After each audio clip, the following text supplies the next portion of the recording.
Released in North America in 2003 for the PlayStation 2, Xenosaga Episode 1 Der Wille zur Macht is a turn-based Japanese role-playing game published by Namco and developed by Monolith Soft. Envisioned as a spiritual successor to the PlayStation 1 title Xenogears, Xenosaga tells a complicated science fiction story filled with philosophy and allegory, in addition to its tight RPG mechanics. Want to play it with me?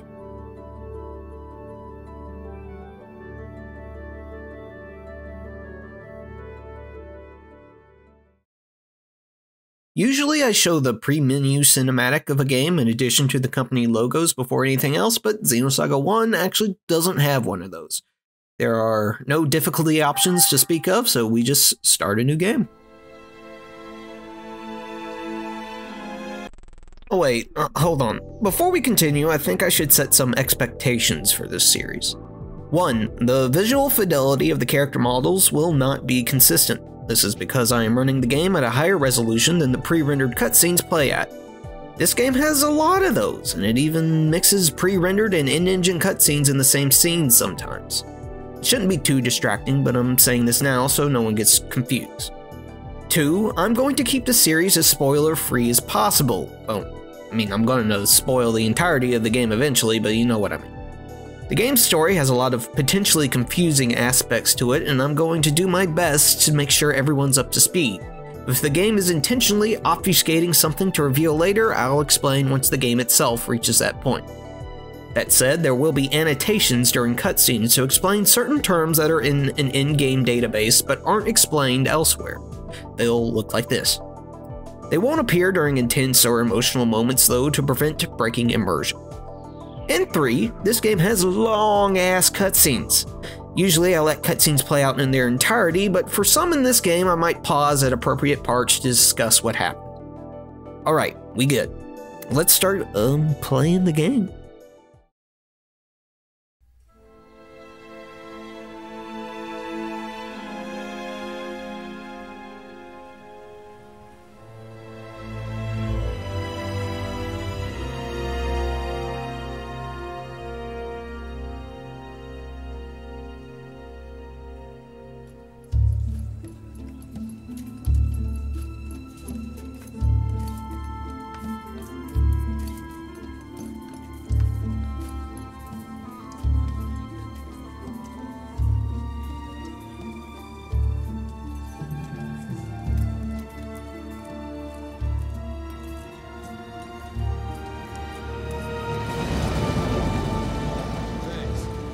Concentrate on the northern cliff tomorrow.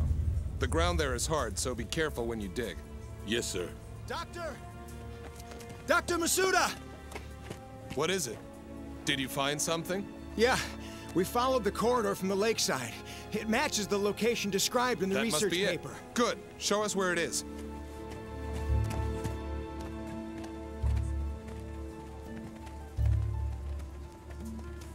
It's different from the others. I knew it!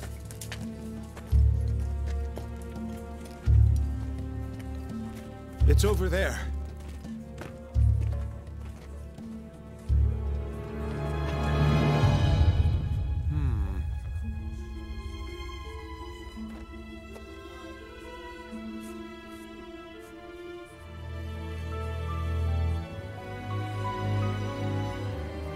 This must be...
Commencing startup experiment.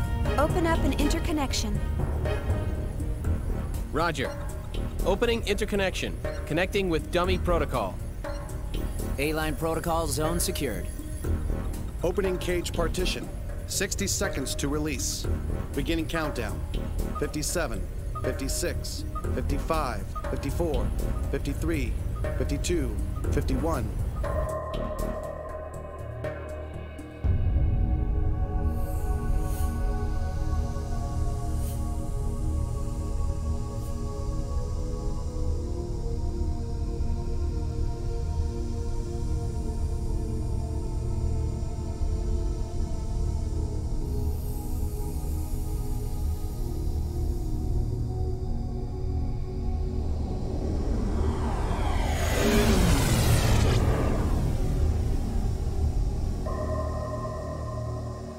All monitors clear. 3, 2, 1. Partition open. Proceeding with Cosmos body formation.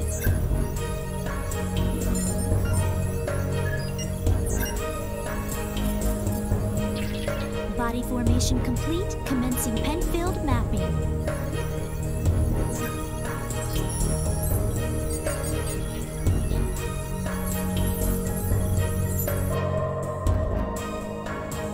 Proceeding with Encephalon construction.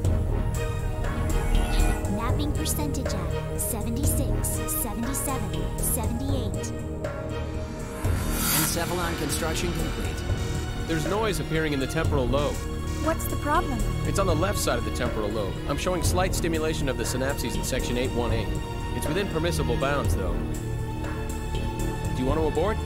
No. Let's keep going. Just stick to the menu. I'll try for a direct approach. Back me up. Roger. Launching Nataraja connection system.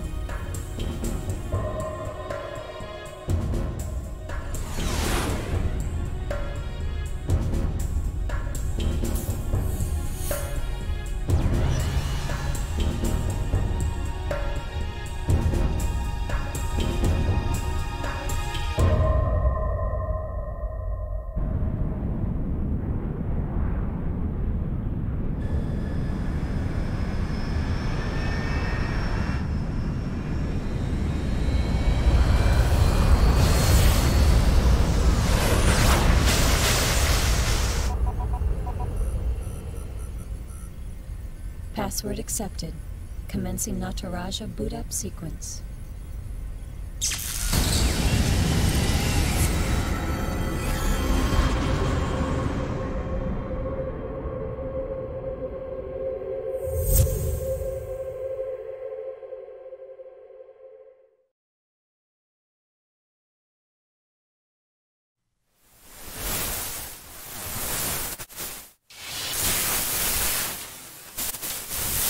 Alan, there seems to be a problem with the visual field connection.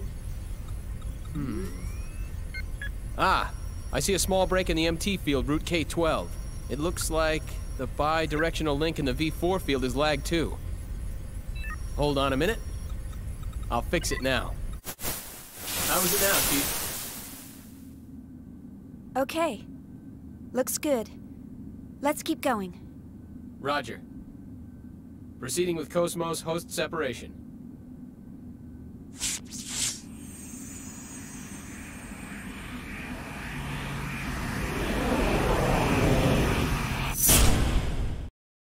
Alright, the cutscenes aren't over just yet, but let's go over a few things because a couple of different situations are occurring.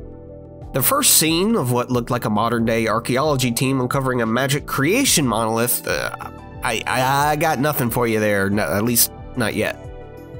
When we cut to 4,000 years later, where the rest of the game takes place, we're introduced to our main character, the scientist Shion Uzuki. Her and her team are conducting a test of an android they're developing called Cosmos, using what is essentially a super VR program to simulate data without actually activating the android. And when I say super VR, I actually mean they're basically mapping an entire brain and connecting Shion's brain to it so they can interact in their brainy space.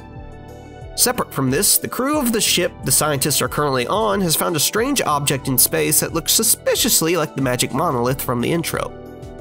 One of the crew members touches the object and gets zapped somewhere, if not outright obliterated. Also, neat touch, you can see the poor spaceman suit fire reverse thrusters to slow his approach to the object, since, you know, space and stuff. Thought it was cool. Morning, Cosmos. How do you feel? Good morning, Xian. All systems are normal. Well, how about introducing yourself? I am an anti-Gnosis humanoid fighting system, serial number 0000000001. Development name KPX, abbreviated name Cosmos. As I am currently configured for simulated battle, my output is limited to 22% of its normal capacity. My estimated weapons specifications are... All right, that's good enough. Thanks. You are welcome. All I have for you today are the usual startup tests. Sorry to wake you up just for that. You'll have to go back to sleep once everything's checked out. I see. Do you feel sad or anything? A predetermined set of emotions has been hard-coded into my emotion module to better facilitate interactions with humans. In order to better facilitate a relationship with you, Chief Engineer Shion Uzuki of the Cosmos Project, Vector Industries' first R&D division, I will emit an expression such as sadness only when that response is deemed necessary. However, the emotion module of my program has determined that this is not necessary at this time. I guess you're right. I, of all people, should know that. Your understanding is appreciated. But you know, Cosmos, I've got mixed feelings about all this. Of course, I'm happy that you're awake, but the fact that you'll go back to sleep makes me a bit sad. On the other hand, the next time you wake up, it may be a time of much bloodshed. So deep down inside, I hope that day never comes.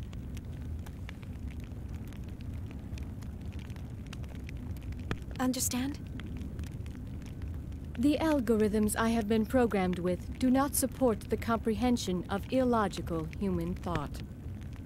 Well, I hope you'll be able to understand someday. I will do my best. All right, Cosmos, shall we get started? Alan, let's pick up from process 277 where we last left off. Roger. Placing target drones in the encephalon. The drones are set to random movement and enemy ambush. How about a test run before the mission, Chief? Sure, let's do that. Did you get that, Cosmos? Affirmative.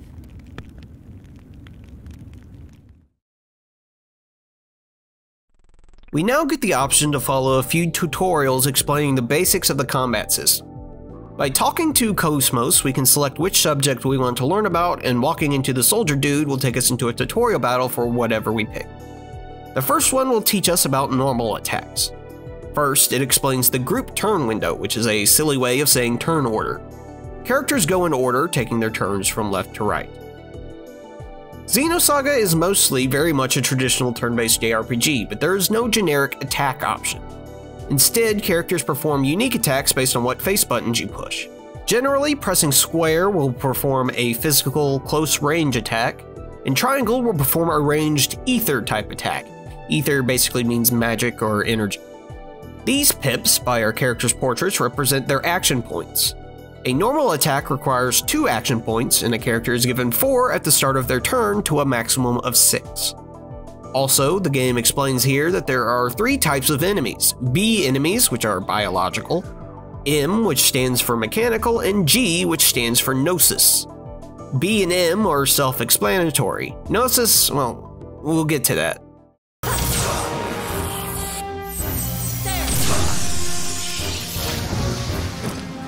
All systems clear.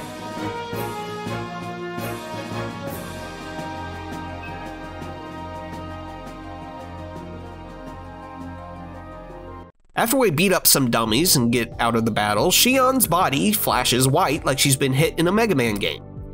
Alan chimes in and explains that this is the flashing body phenomenon, and It basically means you're invulnerable from getting into another battle shortly after being in one. There are no random encounters in this game, you just run into enemies to fight. Next, we get to learn about tech attacks. Tech attacks are performed the same way as normal attacks, except they require 6 action points, or AP. AP carries over between turns, and we don't have to do 2 normal attacks a turn. Doing one and hitting X will mean on that character's next turn they can perform a tech attack. What tech attack we get is determined by the combination of normal attacks we perform before it. For instance, by default, performing 2 square attacks with Xion will give us Lightning Blast, a close-range physical attack.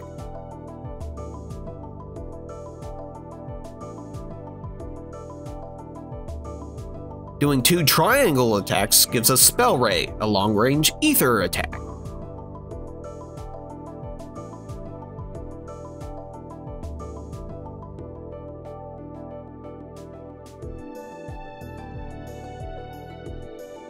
Some characters, like Cosmos, can perform some tech attacks without doing 2 normal attacks first, though these still require 6 AP.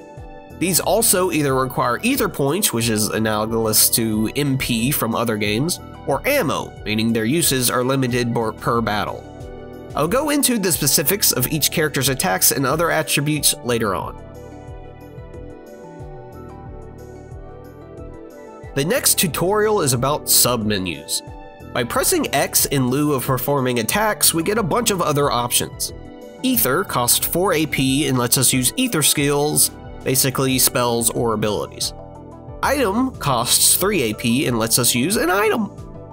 Many items can be used as W items for 6 AP, meaning they apply to the entire party instead of just one character. Move requires 2 AP and lets you move your character to the front or back. A character's position determines what moves they can hit with as well as their damage done and taken, but I'll go into specifics once we have enough party members for that to matter. Okay, this is an acronym, believe it or not. The game pronounces it AGS, so I'm going to say AGS. I've always pronounced it as AUGS, even though that doesn't make sense either because it's AGWS, which can only be properly pronounced as AGWS, but whatever. AGS are big robot mech suits. We'll get into them later, but they cost 4 AP. Finally, Guard costs 2 AP and reduces the damage a character takes until their next turn. Since it costs 2 AP, it's also a good way to build AP for a tech attack if you're worried about taking damage. Notably, there is no escape command in the game, which the tutorial even makes mention of. The only way to run is by using an item or this game's equivalent of a flee skill. This tutorial also teaches us about the boost system. This bar under our character's AP is the boost gauge. This fills up when they attack. By pressing one of the right shoulder buttons, we can see what characters are able to boost.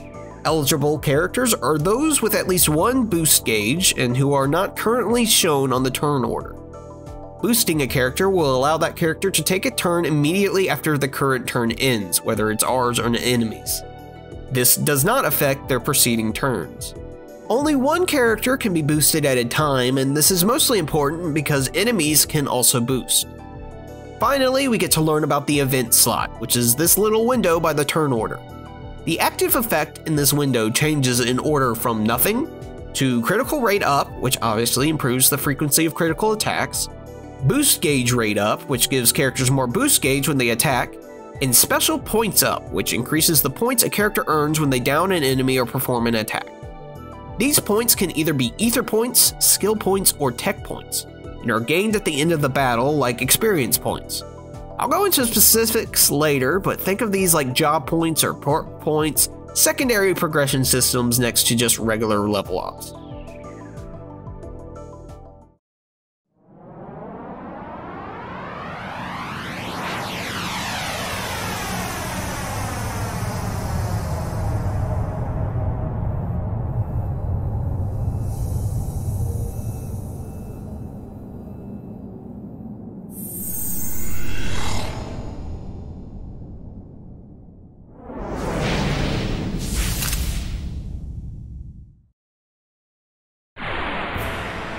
All battle systems are go.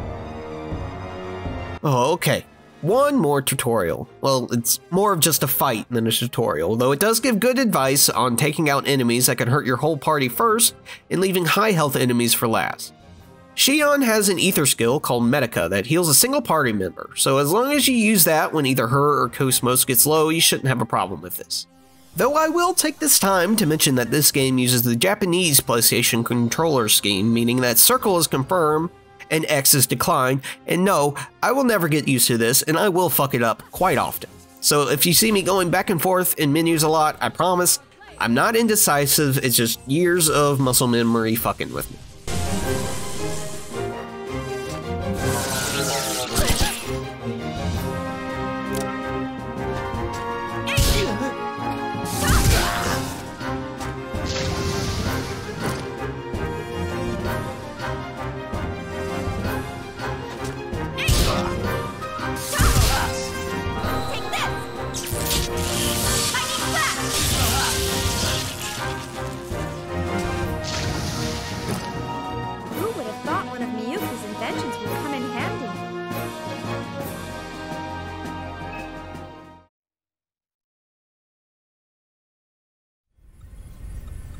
All processes to 300 cleared.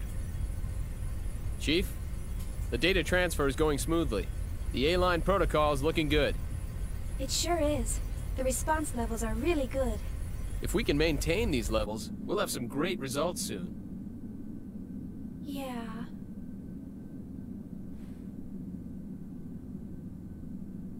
Chief? Hey, Alan. Let's skip all 300 level processes and start from 400. Huh? 400? Chief, but that's... I feel pretty confident this time. But, Chief... Remember what happened last time? Had we waited 10 more seconds to intervene, we wouldn't have been able to get you back at all. Can't we at least test it out in objective mode? You know we can't get precise data that way. I'll be fine. If something happens, I'll get myself out. Besides, you want to test it out as well, don't you? We spent all night building the native A-line protocol. Well, yeah, but... That settles it. Let's get started. All right, then. But if anything happens, I'm gonna shut it down from here. So don't press your luck. All right, all right. And don't deviate from the program. Okay, Mom. Jeez, this is so typical of her. Will she ever stop to think about the hell I go through for her? You know, sir, the way you worry about Chief Uzuki all the time, I'm surprised you haven't keeled over already. Hey, that's enough. Is the 400 level program ready to go? We're ready to go anytime. Then start up the program. I want detailed reports from every monitoring station. Any abnormalities, and I'm shutting down immediately. Xion explains that we're in a virtual world, and our mission is to take out a primary target. She also mentions that there are destructible objects, some of which can be used against enemies. These guys are the enemies, by the way. And we can, in fact, blow shit up. We can blow this shit up. And we can blow this shit up, and behind this shit we blow up, we find a medkit. These are healing items that come in several sizes, healing more health the bigger they are. We get close to the big spider robot thing, and warning flashes on our screen, signaling that an enemy has seen us and is coming to fuck with us. The enemies in this tutorial area are obviously not the toughest in the game, but it is possible to get into trouble if you don't keep your health up between fights. Most of what we'll be fighting are drones of two flavors, the guys and the spider robots. The humanoid drones will either have an assault rifle dealing a fairly negligible amount of damage, or a grenade launcher that deals a small amount to both of our party members. The mechs deal a bit more damage and have more HP, but aren't all that dangerous either. In general, AoE damage is pretty dangerous in this game as damage is high and healing multiple people is either slow or expensive. As for us, Cosmos is the star of the party here in terms of sheer stats. She's got more health and damage than Xion, though Xion makes up for that by being able to heal with her ether skill Medica. One thing to keep in mind that I can't think of anywhere else to put in this video is the crit rate in this game. I don't know exact numbers, but crits come often for both us and the enemies, and that's without the critical rate up event slot. This can make the game very swingy, and playing with the expectation that a party member low on health could get killed at any time is the path to victory. Anyway, anything with this reticle on it is shit we can blow up with the square button.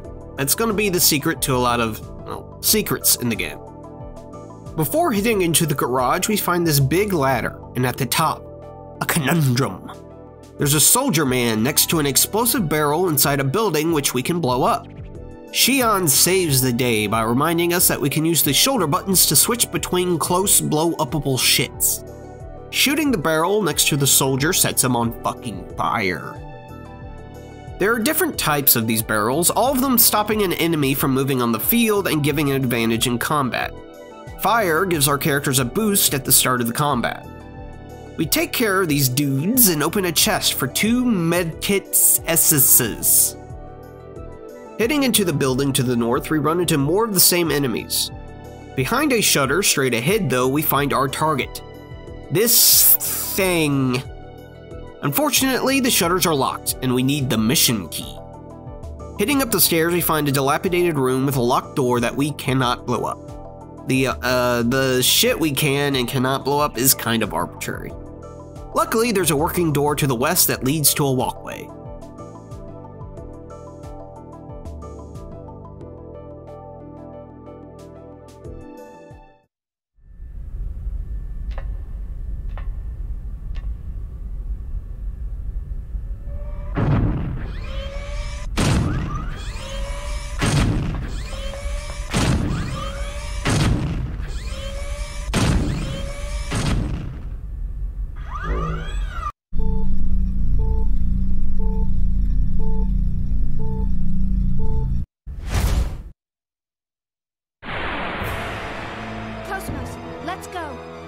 This battle is basically the eggs tutorial.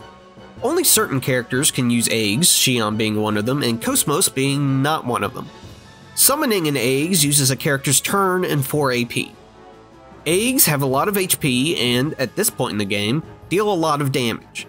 What attacks they have available to them is based on the weapons they currently have equipped, with varying amounts of AP costs. If an eggs has 2 of the same weapon equipped, and those weapons allow it, they can use W-Act from the submenu, which lets them perform a powerful attack. While in an eggs, characters cannot use their ether skills or items. Characters can get out of eggs the same way they get in them from the submenu. The crux of eggs is they can only be healed using specific items, called frame repairs, and if a character reaches 0 HP while in an eggs, they cannot be revived during that battle. It can be kind of difficult to understand just what eggs are exactly in terms of gameplay. At first they seem busted, just flat out stronger versions of a character you can summon at any time, but as the game progresses you might find out this is very much untrue. Using them in every battle you get into will drain your wallet since they're gonna get hit eventually and frame repairs can be expensive. And the chance that they get killed in a harder battle and make you permanently lose a character means they can actually lose you fights you might have won just by not using them. What eggs are is an optional form of progression, namely money. Eggs are highly customizable with a lot of frames and weapons to collect. The thing is, pretty much all of this costs a lot of money, on top of being unable to repair them without items.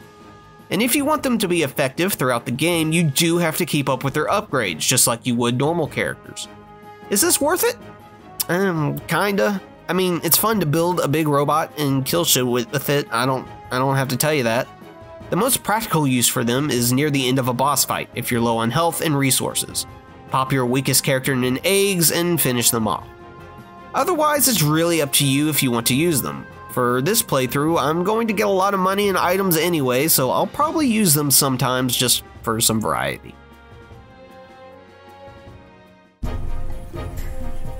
Status check. I don't see anything unusual. All systems are stable. It's looking good. This ought to make up for last month. I sure hope so. Cosmos has reached the checkpoint. Entering process 431. Replacing targets with Type G drones. Commencing display.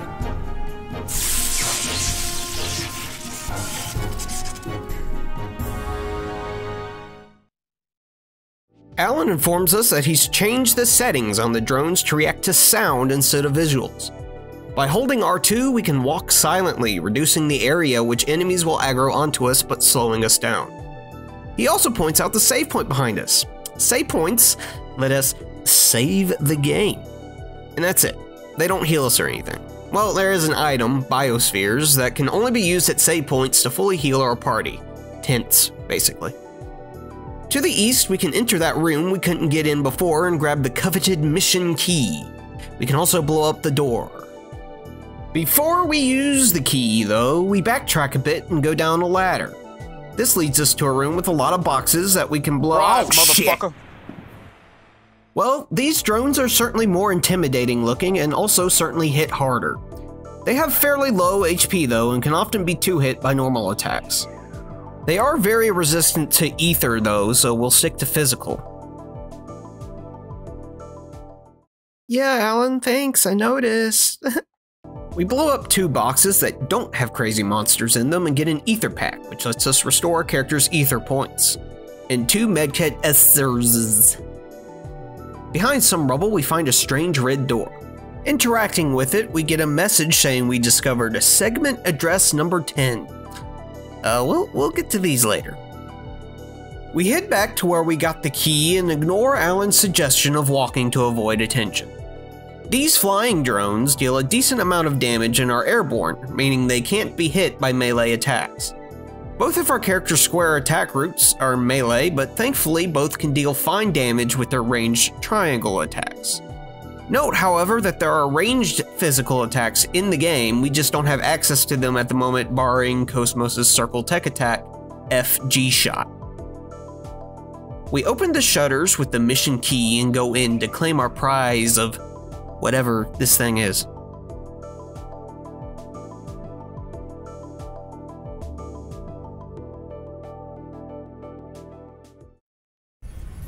Here we go.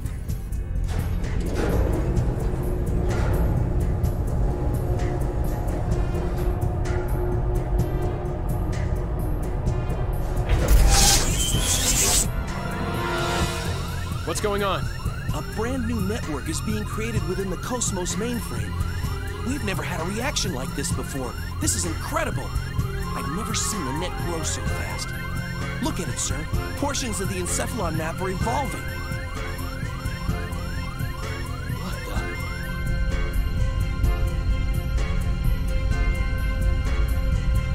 the? Alan, I'm going to engage the target. Make sure you capture all the data. What? You cannot engage right now. You're tapped into Cosmos perception. It's too unstable. Don't worry. We can pull it off. What do you mean, don't worry? Chief? I've come this far. I can't lose now. The first real boss fight in the game, Drone GX is mostly here to make sure you are paying attention through the rest of the tutorial. First of all, Shion's ether attacks do basically fucking nothing to this guy, so nix those. I don't do it here, but the optimal decision is probably to put her in her eggs, but it's not necessary. It's weak to slash moves, which Cosmos has access to, so she puts the squirtin' on it. One new thing this boss introduces is a special attack of its own. It will periodically raise its guard, which in addition to reducing the damage it takes will cause it to retaliate with Revenge Combo, getting 2 free hard-hitting attacks on whoever hit it. You don't want to do that. Oh, you see, Taco agrees, it's a bad idea. Overall, keep your health up, and hit him lots, and he go down, player win video game, feel good.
So far, so good.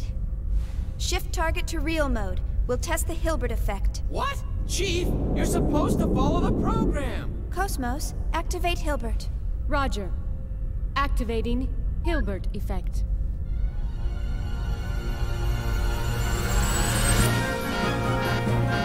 I knew this would happen! Status! This is bad. Something's wrong in the encephalon. The whole thing could collapse at any moment. What? What about the Chief? Chief, you're in danger! Get out of there now! Hold on, just a little longer. Chief! Nerve impulses in the limbic system. We've got kindling. That's enough! Shut it down! Pull her out of there now! Roger. Entering shutdown command. It's been rejected. The Chief's overriding us. We can't control it from here. What? 10 seconds to encephalon collapse. Sir! Damn it!